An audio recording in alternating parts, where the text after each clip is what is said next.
인생 내비게이션 논어 수리편 12장 인생의 도와 선택의 윤리 1. 서론 고전에서 던지는 현대의 질문. 논어는 동양의 도덕적 고전으로 알려져 있지만 동시에 인간의 실존적 선택을 다룬 철학서이기도 합니다. 오늘 다룰 구절은 수리편 12장에 나오는 공자의 짧은 말입니다. 자왈 부의가구야 수지편지사 오역위지 여불가구 종호소. 직역하자면 이렇습니다. 정당한 방법으로 부를 구할 수 있다면 비록 마부의 일이라도 나는 하겠다. 그러나 정당하지 않다면 나는 내가 좋아하는 일을 따르겠다. 이 구절은 단순히 부정한 이익을 경계하는 윤리적 발언이 아닙니다. 정당성과 자기선호, 즉 객관적 윤리와 주관적 가치의 관계를 어떻게 조화시킬 것인가 하는 철학적 논점을 포함합니다. 2. 부의가구야 정의로운 수단의 윤리학. 먼저 부의가구야라는 문장은 경제적 행위에 대한 공자의 근본 입장을 드러냅니다. 공자는 부를 죄악시하지 않았습니다. 다만 그것이 곧 도의적 조건 아래에서 추구될 때에만 가치가 있다고 보았습니다. 이는 서양 윤리학의 전통과 비교할 때 특히 칸트의 정언 명령과 닮은 구조를 갖습니다. 칸트는 행위가 그 결과가 아니라 동기의 도덕 법칙에 합치하느냐로 판단되어야 한다고 보았습니다.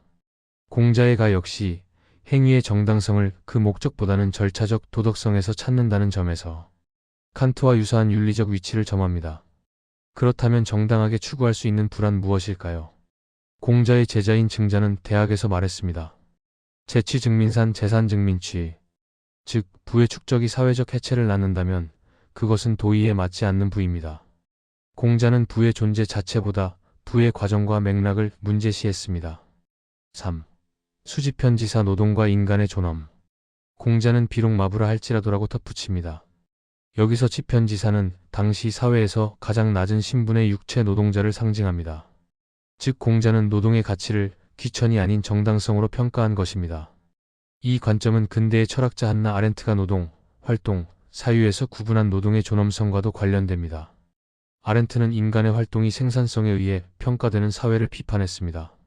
공자 역시 직업의 높고 낮음이 아니라 그 행위가 도의적 정당성을 유지하느냐에 가치를 두었습니다. 이것이 바로 공자의 실천 윤리학의 핵심입니다. 4. 여불가구, 종호소 자기 실현의 철학. 공자는 이어서 말합니다. 만일 정당하게 부를 구할 수 없다면 나는 내가 좋아하는 일을 따르겠다. 이 구절은 자칫 경제 행위를 포기하라는 말로 보일 수 있으나 이는 단순한 회피가 아닌 자기 실현의 윤리를 말합니다. 공자는 호즉 좋아함을 일시적 욕망으로 보지 않았습니다. 그것은 자기의 도에 대한 내면적 일치, 곧 성의 발현입니다. 서양 철학으로 치면 이는 실존주의적 자유와 닿아 있습니다. 사르트르는 인간은 스스로 정의를 선택하는 존재라 했습니다. 그러나 공자의 자유는 개인적 자의가 아니라 내면의 도덕적 원리에 일치된 자율적 선택에 가깝습니다. 이는 니체의 초인적 자유보다는 칸트가 말한 이성적 자율성과 더 근접합니다. 5. 안분지족 만족이 아닌 내면의 절제. 이 구절의 사상적 결을 이어가는 단어가 안분지족입니다. 안분은 자신의 처지를 이해하고 지족은 만족을 아는 태도입니다. 그러나 이것은 정지된 안락함이 아니라 도덕적 평형의 상태입니다. 홍매의 용제수필에서 그 뜻이 평생 변치 않는다고 한 것처럼 이 지족은 일시적 감정이 아니라 도덕적 지속성을 의미합니다. 철학적으로 말하자면 이는 현실의 윤리적 수용입니다. 즉 자신의 상황을 윤리적으로 인식하고 그 안에서 최선의 행위를 선택하는 태도입니다. 이것은 스토아 철학의 아파테이아 정념의 평정화도 결이 맞닿습니다. 스승 세네카가 말한 자족적 내면의 자유는 바로 안분지족의 서양적 번역이라 할 수 있습니다. 6. 비교철학적 성찰 도와 로고즈. 공자의 도와 서양의 로고스는 모두 인간의 행위를 인도하는 보편적 원리를 뜻합니다. 공자는 도를 윤리적 조화의 원리로, 헤라클레이토스는 로고스를 존재의 질서 원리로 보았습니다. 양자는 그 근거는 다르지만 정당성에 근거한 행위와 자기일치의 실천을 동일한 인간의 가치로 제시합니다.